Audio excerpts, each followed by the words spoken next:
process. She is a champion of restorative justice as well, and has organized and coordinated community programs with restorative justice. But today, she's going to talk to us about NVC, Nonviolent Communication. And she has been working in our local schools and working with teachers on other campuses. And we are really, really excited to have her here on our campus today. And as you know from your team leaders, this is the beginning of her coming to our campus as well. Beginning of a long relationship. Yes. All right. So well, thank you. Thank you, everybody. I like to start everything with something called self-connection practice. So whether I'm in a meeting or I start a class, as weird as this might be, this is how we start out. And usually I would enjoy us to be in a circle, but the room isn't really amenable to that. So we're doing it this way. And usually I would have everybody check in, but if I did that, the whole time would be taken up. So we're not going to do that. But I am going to ask us to self-connect. And that is part of nonviolent communication process. It's this idea that, I don't know about you, but for me, from the time that I wake up in the morning to the time I go to bed at night, usually everything is externally focused, right? So there's lots of good brain research backing the why of like pausing, taking stock of what's going on for you. That helps you move from that amygdala part of your brain, right, to the higher level parts of your brain. So lots of good reasons for it. But if for no other reason you had a very busy day, I'm sure, and a busy year, and here we are, and just to help you get more present here in this room, I'm going to invite everyone to close your eyes.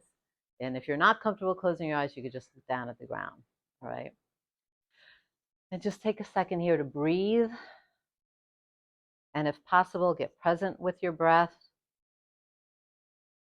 And if you're like most people, you probably have a lot of thinking going on as you close your eyes, and it's hard to get past the thinking. But I'm going to ask you to challenge yourself to focus on breath, and then begin to focus on your internal sensations.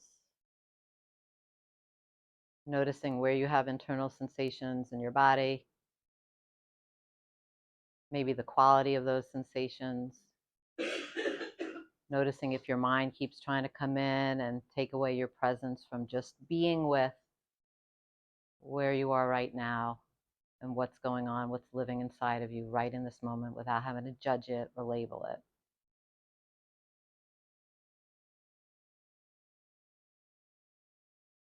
And then with nonviolent communication, we usually use that information to help you figure out what you're feeling and then connect it to a need.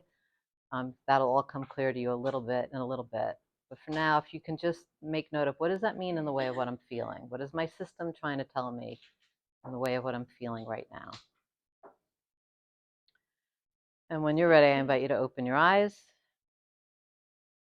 And again, usually we would check in with our names and what we're feeling and a need that's connected, either that you're having met in the moment or you're not having met, but I'll model it for you. So my name's Cindy. And when I get quiet, I feel a mixture of excitement and gratitude and nervousness. As many times as I have done this, which is, I don't even know how many times now, I always start out nervous. I think that has to do with just this work means everything to me, and I've seen the power of this work. And I really want to have there be a level of contribution around it and acceptance and openness to it. So I think that's why I always start out with nervousness with it. I'm also starting out a little bit differently than I usually do because I have a book now. I just published it last week, literally last week. And it was one of the Amazon bestsellers last week in several of the categories. So that's a really big deal. And so just so you know, I have notes, but I usually don't look at them too much. But my mother died exactly 1 year ago last Friday. And she died. It was a very strange happening because we didn't see it coming. My mom was 80 and a half. But she was like as young as ever, honestly. And on April 1st of last year, she came to Tallahassee because she was talking that she had this horrible pain in her neck. And I have a friend here who's an orthopedic surgeon, so he said he could look at it.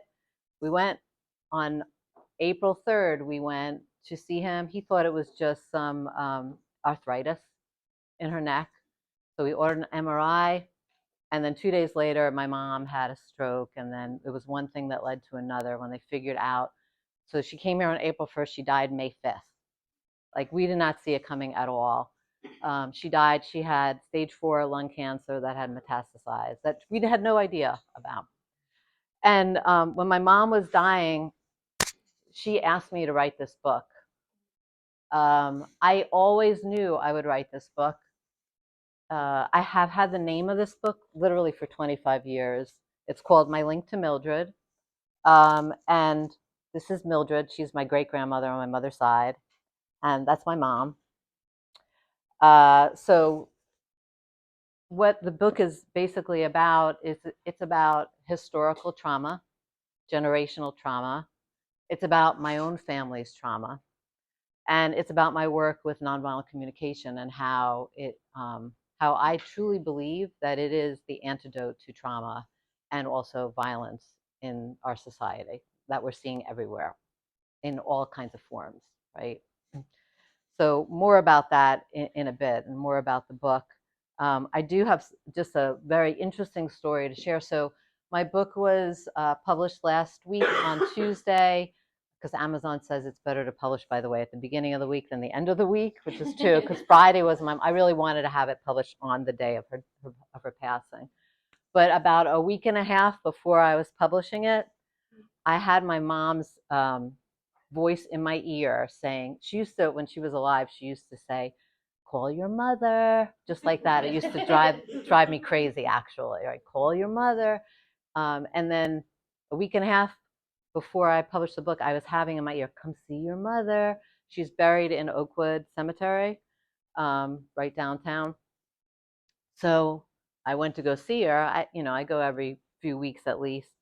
And she didn't have her headstone placed yet. She just still has the placard. We placed her headstone last Friday.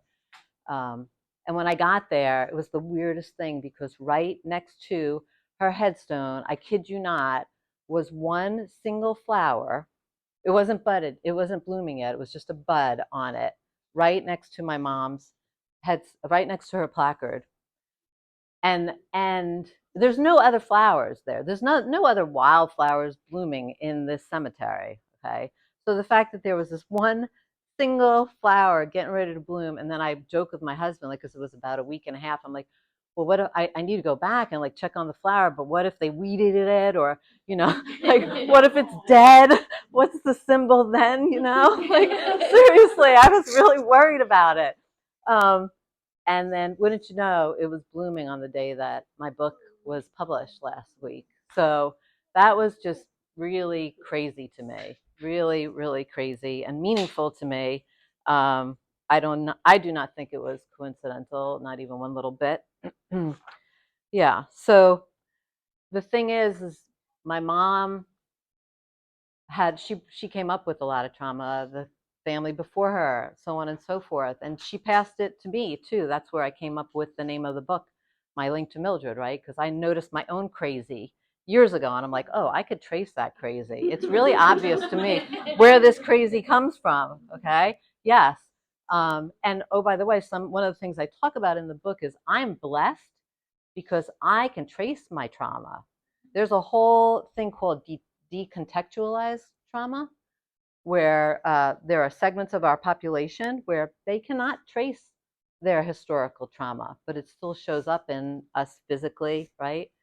So that's a whole nother conversation to be had. But my mom was a huge advocate of my work, even though we had difficulty. And during COVID, she was here. She visited quite a bit, and I was building my business. I think, as Erin mentioned, I ran Community Connections Restorative Justice program here for close to 10 years. That's a program that works with kids that are involved in our legal system, ages 13 to 17. So some of our, quote, toughest kids in our community. right? And I think we worked miracles because we taught and we modeled the process of nonviolent communication, which is what we're going to be doing here with you guys over the next hopefully several years. Um, and anyways, I during COVID, I left that position, and long story behind it, but I won't go into it. Started my company called the Bigbie Method, which my dream has always been to take this work and scale it because I know that it works and I know that we need it so badly in our world, right? So that's been what my mission for the last 3 years or so. And my mom, she used to sit in my living room as I was making calls and doing curriculum development, instructional design with it all. And we would go on walks in the morning. And it was for both of us, we were like, can you believe, like, look at what is going on, like, with what our family's trauma is like turning into. It's pretty profound to me that, what was handed down through generations I think is, I'm hoping anyways, my mother's gift to this world to really truly make a dent in what I think we're all struggling so much with. Um, so my time at Community Connections, yeah, I don't think I want to say too much more about that, except, yeah, I did think maybe I would read this. Um, in the back of my book, I have in the appendix, so if you do get the book, please read the appendix, because to me, that's probably the most important part of this whole entire book. Because when I was working at Community Connections, again, I was living and working and teaching nonviolent communication to kids, but we had a big community of people that helped us with that. And when you start doing NVC, you'll find that you have a level of connection that you just don't usually ever have, right? So to know these kids in this very intimate way was like going through a door that was the greatest blessing and also the greatest like curse at the same time because it was hard. And what I used to do is I would wake up in the morning processing what was going on for them, and I would just turn over, take my phone and just start writing stuff. So all these like quote poems over years, I never meant to publish them. They weren't. They were just my way of processing stuff, right? So I'm just going to read you one because I always want to remember the kids that have also inspired this work for me so much. And it's hard. Like there's a lot of hard stuff in this. Um, and this is one. And I changed the names to keep them protected. Okay. Jasmine, metaphorically, will wear the blood-soaked shirt forever. That blood-soaked shirt she wore for 3 days after Jacqueline was shot and killed right after their fun night at the game. I saw the video posted, 2 bodies down, lights flashing, police assuming the roles of medic, God bless them, trying to keep the life from leaving. Jasmine, all 4'8", watching, hands stretched upright, shaking like an offering, a prayer, keeping the blood from dripping deeper into her being, watching as her loved one slipped away. Before that night, I never saw them apart. On that night, I heard that she held him in her arms as he bled out from the hole in his head. And I know her. She has endured a loving daddy who can't help but drop the F-bomb and more at her from a very young age, along with his genuine love and concern. She has endured a loving mom who has endured tragedy and I think copes by checking out on drugs. Jasmine's stability was Jacqueline. She wore his blood for 3 full days, refusing to let go of the best love she has known. And like it or not, that blood-drenched garment is an extension of her own skin now. She wore that shirt for 3 days to make sure he would always be a part of her, for good or for bad, together forever. And that's just one. I can't tell you how many kids over the years, like it's it's the majority. And that's where I want to move into for this. So connection is the backbone of NVC, nonviolent communication. A lot of people have an issue with the name of nonviolent communication because they're thinking, I'm not violent. I don't need this. This isn't for me. It's grown out of the guy that developed it, Marshall Rosenberg, was a PhD, up for the Nobel Peace Prize several times for this work around the world. And it's out of Gandhi's idea of nonviolence, right? Like anything that separates us, that disconnects us from one another, is a form of violence. That's where the name comes from. And so NVC is about connection, when we want to have connection between folks. And then that begs the question of, what is connection? How do you know? Just, I'm curious from a couple of people, how do you know when you have connection with someone or not? I think there's an ease. There's an ease. Yeah. Yep. There's definitely an ease between, internally. Yeah. Anybody else? How do you know when you have connection? You're able to say things you may not say if you didn't have that connection. Yeah. And it will be understood. You feel you have a sense of comfort, and you're trusting that they'll be able to actually hear you. Mm-hmm. Yeah. Shared history. So, yeah. I think that also makes you Connected. You go through. Yeah. You have the history together. Sure. So, and there's no right or wrong per se, but here's the thing. I've massaged this definition for years, because what I want people to get with nonviolent communication is that connection, for most of us, it seems like it's this abstract concept, connection, right? What I'm here to tell you is that connection is not an abstract concept. It's actually a replicable process. Like, you can learn it. Just like you can replicate certain other processes as teachers, you're wanting to make sure you have a protocol on how to teach certain things. Connection is the same way. But that's kind of like, people think of it as a soft skill. Not a soft skill. I can actually give you process to connect, to create connection every time. That's kind of mind-blowing for some people. So yeah, I've got connection is the experience of ease and flow that occurs within yourself and between people when we experience being seen, heard, and valued without judgment. The first part, that flow part that you just mentioned, that's a little hard to pin down, but you know when you have it, right? The second part, this part about being able to be seen, heard, and valued without judgment, that's the part that helps us to make it replicable, where we can do, and I'll break that down for you even a little bit more. But before we go back to connection, I do want to step back to the trauma, okay? Because I am so happy. I did program evaluation for 25 years before I stepped into the restorative world, and mostly in education.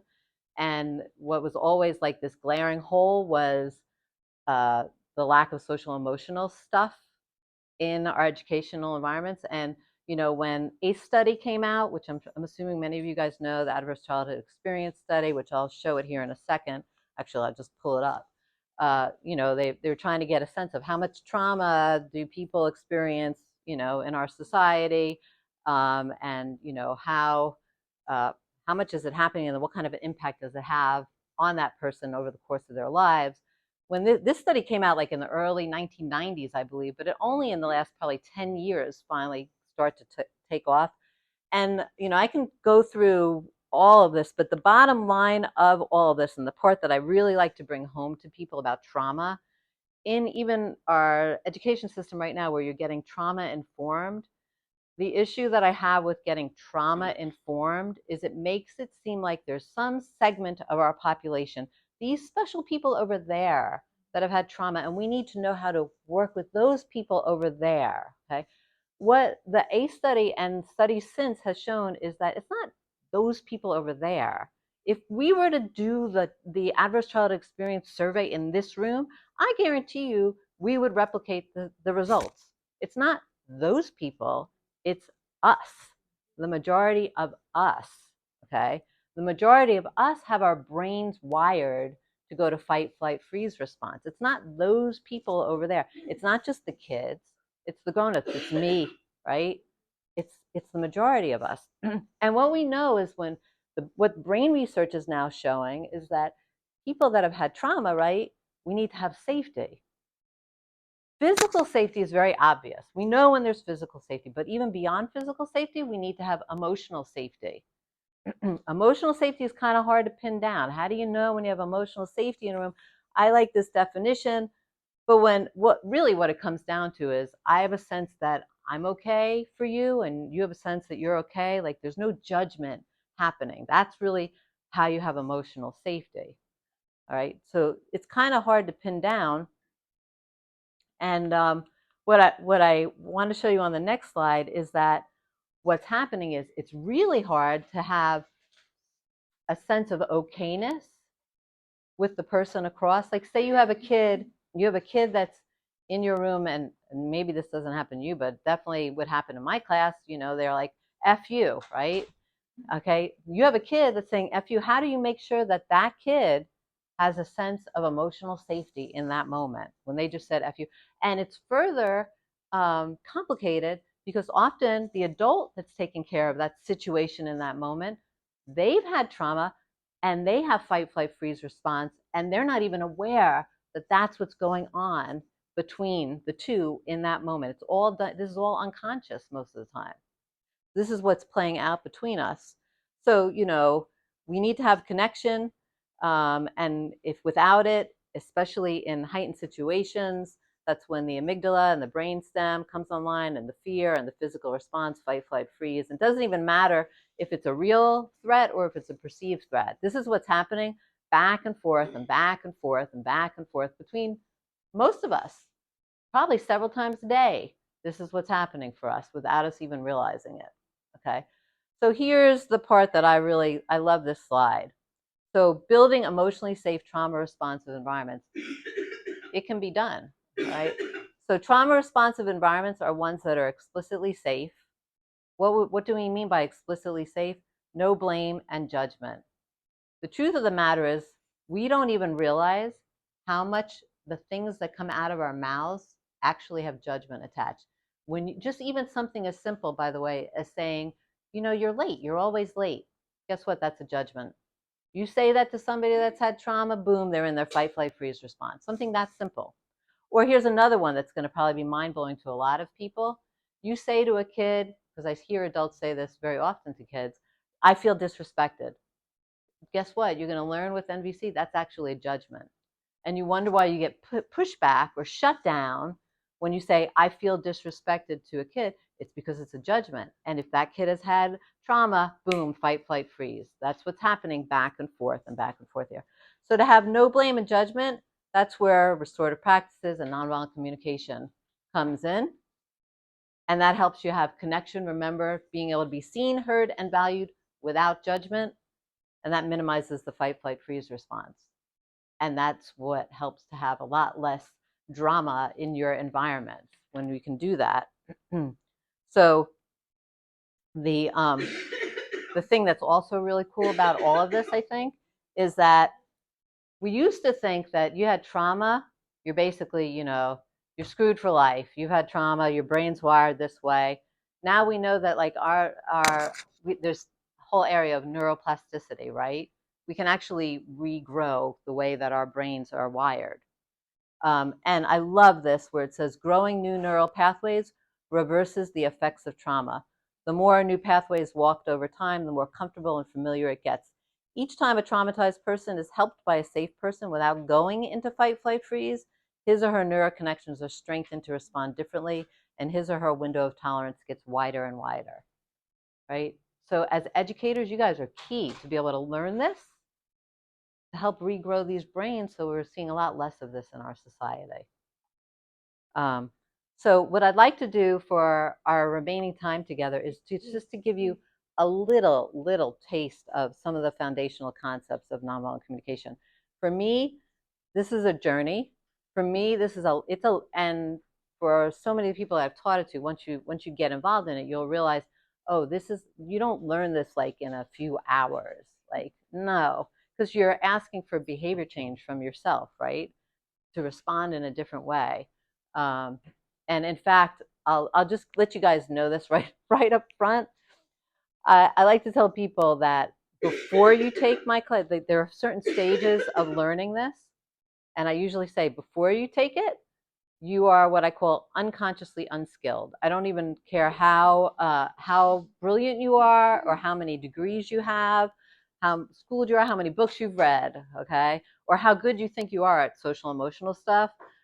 more than likely you're going to come in and you're going to start taking and you're going to be like, whoa, you're unconsciously unskilled. You don't even know that there's this thing or this way of moving, right? And you're going to get real excited about it.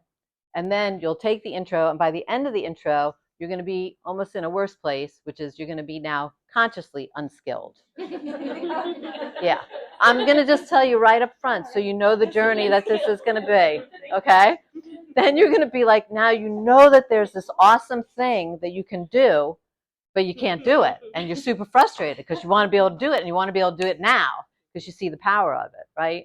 And the good news is that your school has bought into the whole idea that this, like Erin knows because she's been down this road, okay? Karen too.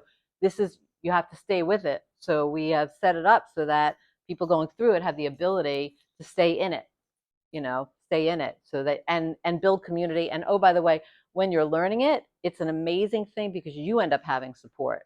All the stuff that you guys deal with on an everyday basis, all the trauma that you're exposed to on an everyday basis, now you're going to have a place where you can come. It's not therapy, but it sure has an effect like therapy, right? Where you finally get an ability to be heard and let go of some of this hard stuff that you're dealing with every day. That's how you end up having more internal space because you just an ability to hear because you have more internal space. That's kind of how this whole thing works. All right. So let me just give you a little taste of some of the foundational concepts of nonviolent communication here. Okay. So what I want you to do is I want you to, okay, I guess this is where I get to do this. I'm new to this, so. All right. I want you to think, to say out loud what you think or what comes out of your mouth, okay, when something triggers you. Now, let me just tell you something. I've done this probably up to 1,000 times now in my life, this activity, no lie. So and I used to do this with the kids at Community Connections, and they loved it because they got to put things up on a board that they would never get to put up on a classroom board. You guess where I'm going with this? So there is nothing that you can say right now that's going to be shocking to me because I did this with 13 to 17-year-olds, okay? So what is it? So just to kind of get at what I'm getting here is, someone cut you off in traffic, what's the first thing that either comes to your mind or that you say out loud, or maybe you're not going to shock me. And I know we're in a professional environment, so you might not want to. Yeah. Anybody going to be real honest? Okay, yeah, thank you. Someone said the finger.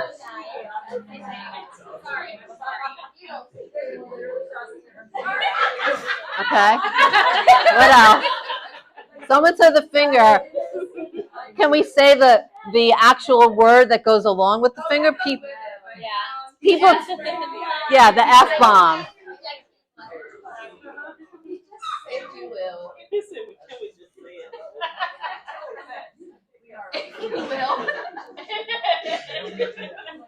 Okay. What? I'm missing some of the good ones, I'm sure. Anybody else? You dumbass. You dumbass, thank you.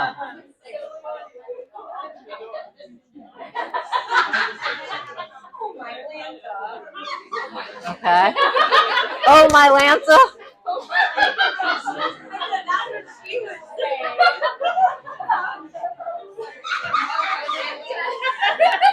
Okay. All right. I'm gonna pull you guys back. It's funny. You guys you're kind of just like the 13 to 17-year-olds, right? At this moment. Okay. Can I get your focus?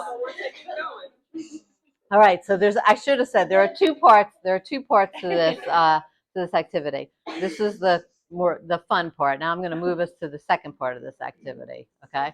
So, but I want you to remember this.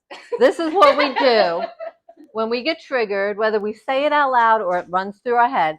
This is what I would say most people respond in this way. Okay. So we're going to come back to this. So I guess I need to do this and I do this. Right?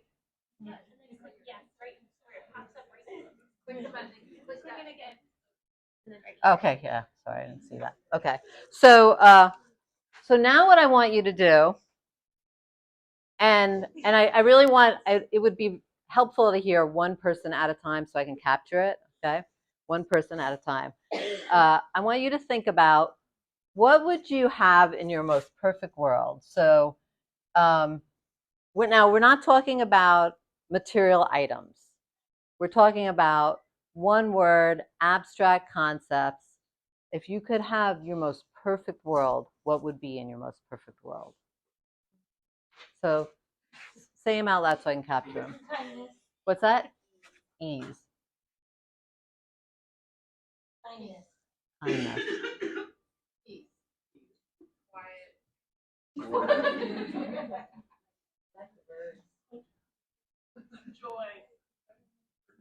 So I heard birds, but I'm gonna do this. Hold on, because I'm gonna come back to birds. Y'all stay focused. Empathy. Simplicity. More time for family. Okay, so time and family, I think. Well. Okay, someone said chocolate. Hold on. Hold on, hold on. And even music. Okay. Health. Calm. What else? Honesty. Laughter. Okay, someone said love, and I think I heard happiness. Creativity. Okay, creativity. Someone said sleep, I think. Clarity, someone said. Clarity. Okay. Grace, someone said. Grace. It's up. We got sleep. What else? You know what's amazing to me? No one, when I say this, everyone's like, yeah, but everyone, any group I ever do, they forget this one. Do you guys want fun in your most perfect world? Yeah, fun, yeah. definitely. We always forget fun. Okay.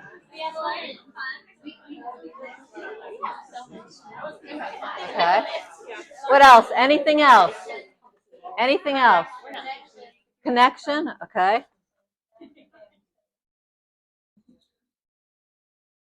Okay. Companionship.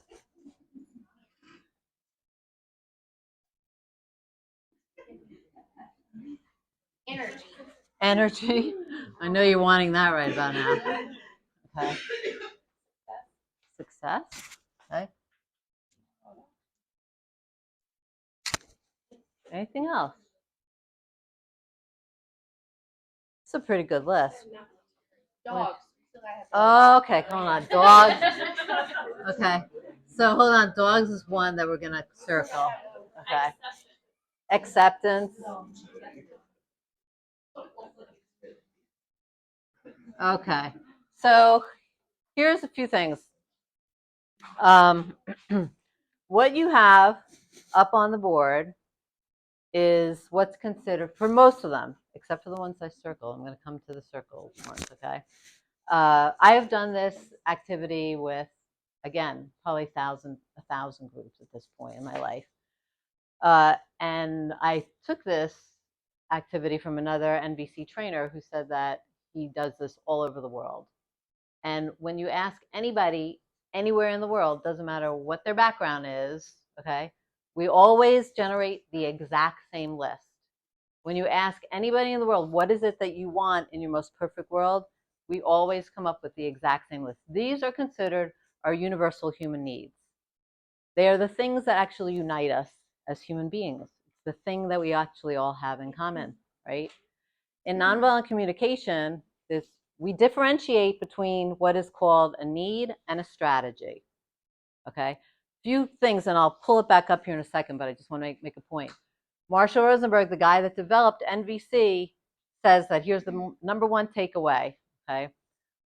All conflict, if you can think of any conflict that you're having in your life right now, all conflict is a tragic expression of an unmet need. I will say that again. All conflict is a tragic expression of an unmet need. Nobody ever taught me that. Most people have never been taught that. So when you're in a fight with someone, very rarely do we ever say what the need is that we're arguing about because we're not aware of it. And oh, by the way, that self-connection thing that you did at the beginning, you notice how you're feeling. Feelings are just pointers towards whether a need is being met or not being met. That's all it is. It's your bodily system of letting you know one of your human, universal needs is being met or not being met. We get very tied down with strategies to getting our needs met. You know something is a universal human need because it's something that we all can agree upon that we want, right? We fight at the strategy level to get needs met, usually not even having an awareness that we're arguing about trying to get a need met, and not even languaging it that way because nobody ever taught us that way. So, hate to tell you this because I'm in agreement with many of you guys that have the circled items up here, okay? But believe it or not, hate to tell you, not everybody in the world, this is not a need because not everybody in the world wants dogs, okay?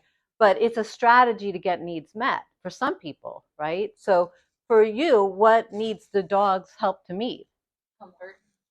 Comfort, I don't know where it is. Probably companionship, fun, love. Yeah, I don't know where comfort is. I'm sorry. It's connection. See? So it's all the same thing. Same thing with chocolate. Chocolate meets what kinds of needs? Happiness. Happiness, energy, love. Yeah, okay. So again, in NVC we start to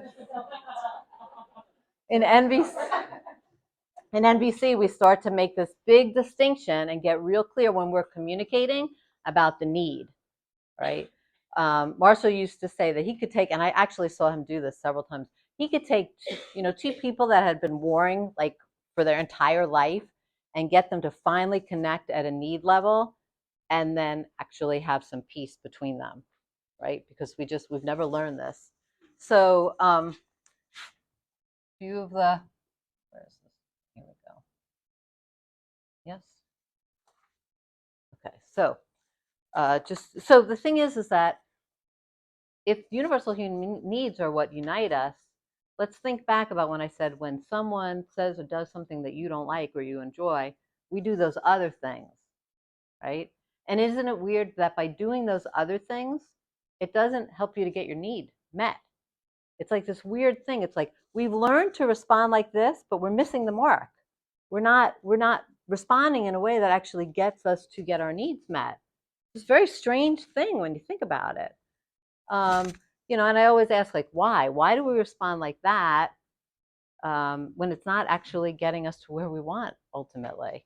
I think that it has to do a lot with conditioning. It has a lot to do with like back in caveman days, right? We're still responding from that amygdala, the primitive part of our brain. We need that at times, right? We definitely do need that at times. But our brains have evolved, and we haven't quite caught up with it, is really what's going on, right? Nonviolent communication will help you catch up with it some. So my cultural conditioning leads me to focus on my attention on places where I'm unlikely to get what I want. And this is the pattern, this is the routine that we've gotten ourselves into. This is Marshall Rosenberg, the guy that developed NVC. All conflict's a tragic expression of an unmet need. That's probably number one key takeaway here. And here are some of the three key principles. All people share the same needs and desires. All conflict's an expression of an unmet need. And there's a difference between strategies and needs. There's many ways to get your needs met. What ends up happening, we get stuck in a strategy. It has to be this way. And then the fight ensues, right? That's what happens. So that is key takeaway number one about NVC. The other thing that I want to just bring up is it's these little thingies. Okay. So once you start learning NVC, you'll notice that there's drafts everywhere around NVC. Okay. So let me explain this for a second. Before you know NVC, you pretty much have only one or two ways of responding when someone says or does something that you don't enjoy. Okay. And that's called having your jackal ears on, right? So jackals, they're pack animals, they're low to the ground, right? Kind of predatory. So someone says something you don't like you're late, you're always late, and you got your jackal ears on. What might you think, or what you might say back to that person? Well, you're messy. Well, yeah, you're messy. You're messy. You've got your own problems. Why are you always on my case, right? So here's the thing. So this is called jackaling out. Jackaling out. So someone says something you don't like, your MO is to say something right back to them, right? You blame them, they blame you, you blame them back. And this is what we do, okay? So if this is your MO, they blame you, you blame back, guess what emotion you get to live from?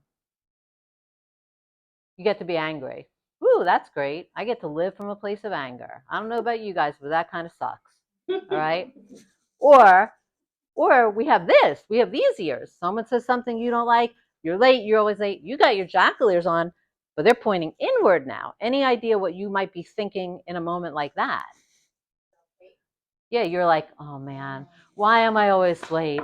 I can't get my act together. What's wrong with me, right? So that's called blaming self.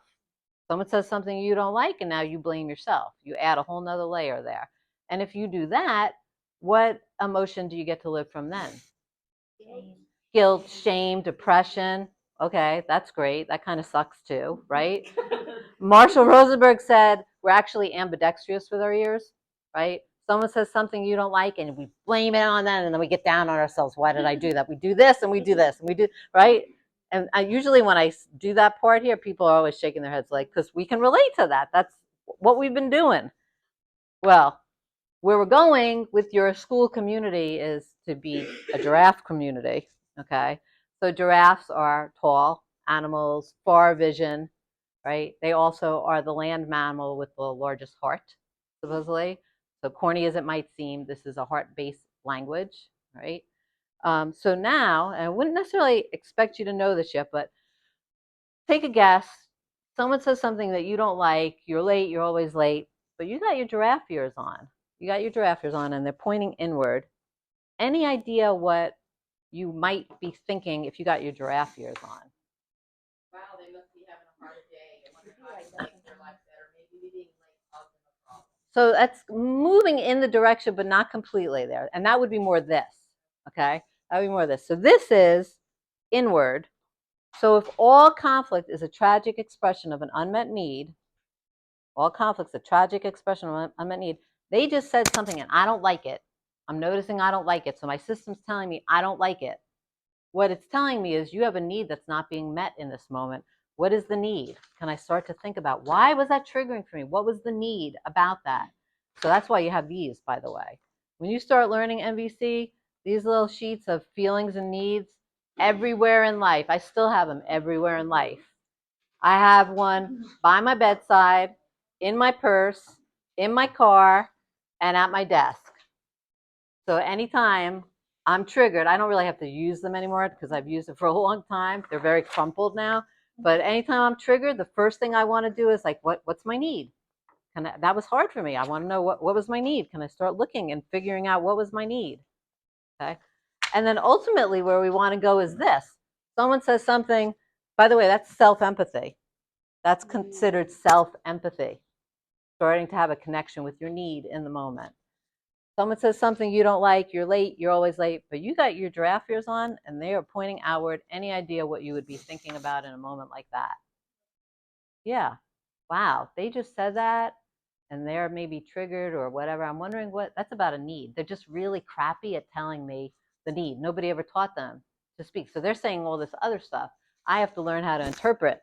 I'm using a different language here. I got to interpret what is the need because they're not saying it. Nobody ever taught them.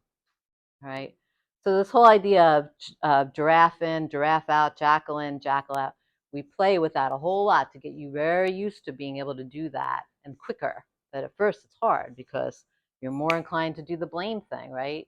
We'll do a lot of work with that when you come on in. And there's so much more to this work, so much more layers and layers to it. But those are like some of the very foundational concepts, the whole idea of needs and jackal and giraffe language. And yeah, so we have been working in schools here. We've actually been at Success Academy Second Chance And we're starting to see some really incredible data come out of that school with the teachers that have been trained up in this process.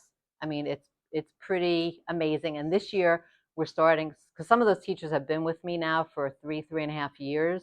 And now they're at a point where I can start to teach them how do you teach the kids this process. So we're starting to do some kid-based instruction on NVC as well. But to me, it really has to start with the adults first. Like you have to learn it, immerse yourselves in it, and model it, live it, live it. And then I can teach you how to teach it, because you can imagine learning the process and teaching the process are two very different things. Because when you're teaching it, it's hard. Imagine a kid's in your class and driving you nutty, okay? But you're using NVC and you want to say all the things you would usually say in a moment like that, but you're teaching them NVC. So you got to really be in integrity with the very thing that you're teaching, right? So it can get very tough. So there's a lot to it as well. Yeah, so I think that's basically it. I'm so excited to I mean, it's my greatest dream. I'm doing this work in all different segments of our society now, honestly. I've had lots of people like businesses, go to businesses, and we do work with businesses, we do. But my heart is in schools. My heart is, if you read my book, I think you'll have a really good understanding of why that is, from my own trauma coming up in schools, right? And wishing that maybe one of my teachers knew this process. So yeah, my heart is so in the schools I really believe that whole school to prison pipeline issue could be completely eradicated if everybody knew NVC, because you're gonna be able to notice when a kid is having a trauma response, and then you're gonna know what to do. You're gonna really know what to do, and you're gonna be able to support yourself through it as well. It's not just about them, also supporting yourself through it. So I'm just going to pause to see if anybody has any questions or comments before we end for today. I know you guys, it's the end of the day, end of the school year. When I teach it to the teachers, it's usually over the summer when you have a little bit more resource to take it all in. So I really look forward to having that time with you. Yeah. And if you have any questions, I'll hang out for a few minutes. And if not, I thank you all for coming at the end of your day. And I really hope that